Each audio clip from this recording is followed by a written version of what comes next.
I was born to be a car guy.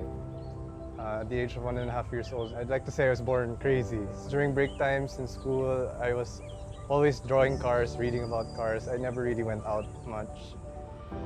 So I'm Ivan, and I drive a 2021 manual Mazda MX-5 Miata.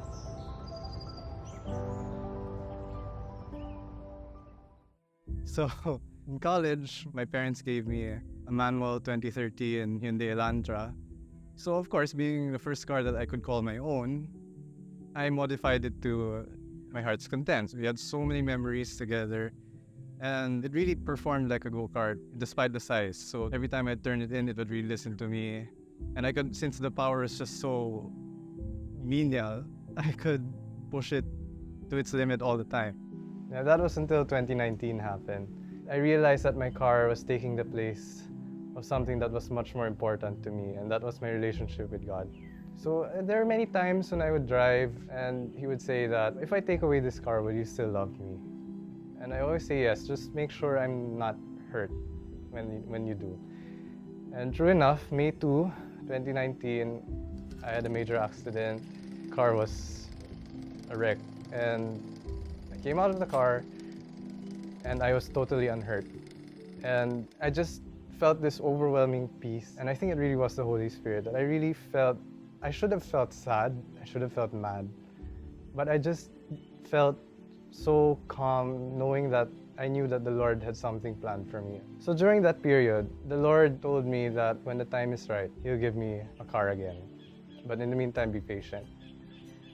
So fast forward to 2021, the pandemic hit hard, and I had this big bout of depression because I was so worried, like, the world feels like it's about to end, and how am I gonna get the cars that I ever dream of getting? Will I be able to afford it? Everything's so expensive. So I got down on my knees, I really prayed, and I told the Lord that, okay, Lord, if this is unhealthy for me, I want you to really remove the desire from me, the desire to love cars. And I just surrendered it, even though it was such an integral part of who I am. A few days later, I was playing with an ND Miata in Nürburgring, and then my phone lights up, and then I get a message from Mazda Philippines President Steven Tan, who has become a dear friend through Manila Sports Car Club. And he just messaged me saying that, Ivan, would you like to borrow a spec Miata? And I was playing with it in the game, and then I was looking at the phone like this, and I was like, is this happening? So, and I got my phone, and I was like, of course, yes. But he didn't know anything about what I was going through. He didn't know the struggle, and he didn't even know much about the accident. So that weekend, he personally brings the car to me at the height of the pandemic, and I get to borrow it for about 1.5 weeks. He gave it to me with 600 kilometers on it, and when I returned it, it was 1,600 kilometers. So that weekend with the spec Miata was that assurance and that peace of just how much the Lord really wanted me to be a car guy. And when I returned it, that day I was just so thankful. I was just telling the Lord, thank you for this short stint of, experiencing a sports car and one of my dream cars. And I went to my grandmother's house that afternoon after returning the car. And then she just randomly says that, Ivan, I just want to buy you a Miata. So of course I broke down, right? I was just in tears the whole time. And so that afternoon, I messaged Steven and I said, well, we're ordering one. So, and the rest is history. I got my car October 2021, and less than 2 years, it has more than 17,000 kilometers on it. It's just a reminder that when we surrender to the Lord, everything just falls into place. And I will always look back to those moments of where He really brought me from the accident to where I am now. I chose the Miata because it's really such a good balance of performance, daily ability, and the dynamics it just feels like an extension of your body. And I think it's cliche already. When you ask every Miata owner, they say the same thing.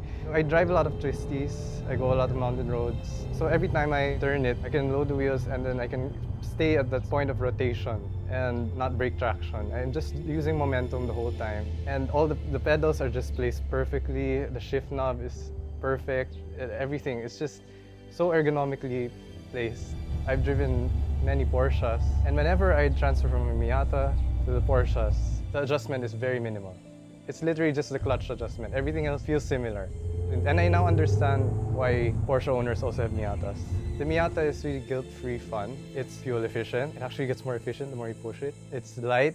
It's not heavy on the brakes, so the brake pads last really long. And it's comfortable. You know, it just fits everything. So it is my daily, it's my fun car, it's my track car, it's everything. Now, I'm not gonna hide the fact that I use this car to its limits as much as I can.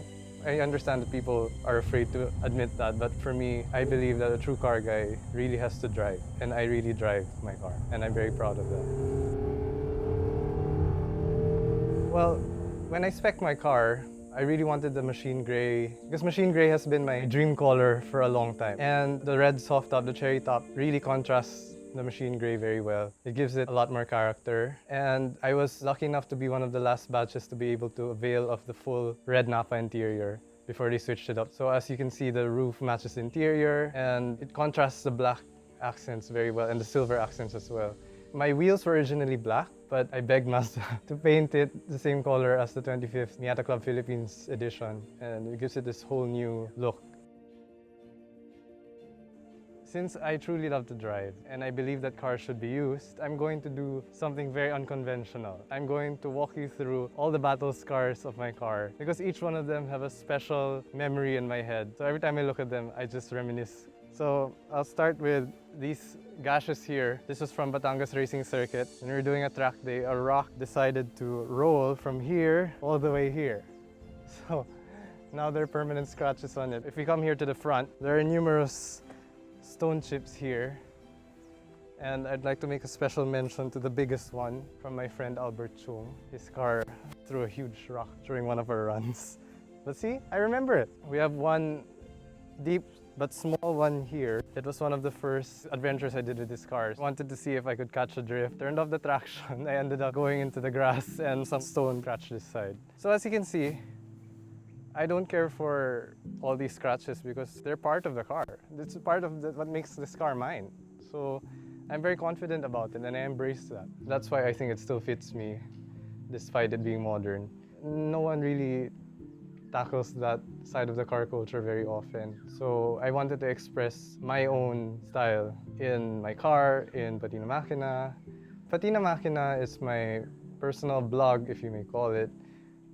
It's an Instagram page, Facebook page, and since I'm very into photography, I love car photography, I wanted an outlet for that, so I created an Instagram page just to show all those classic cars, all those sports cars, and it's not just about the cars, it's about the friendships that go behind it. All these cars that I shoot, they're very good friends. Like, I know them very personally.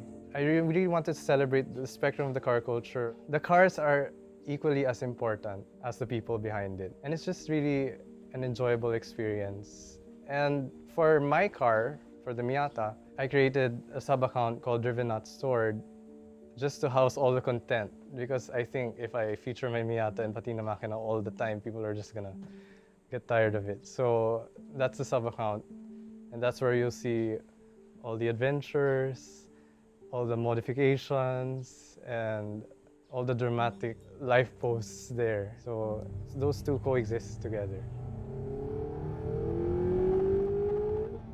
Perhaps my most favorite memory with my car was the Baguio drive that we did. So my friends and I have an annual trip, and that time, majority of us had new cars, so we really wanted to test them out. We drove way past Ambuklao, and it was only that time that I really felt, all the emotions set in, and all I could hear was just birds. I could smell pine. I was just rolling through the gears, feeling the dynamics of the car with the roof down. It was such an emotional experience. I wanted to cry, but I had to stay alert, right? So that was the time that I realized, wow, the Lord really knew what I wanted before I knew what I wanted.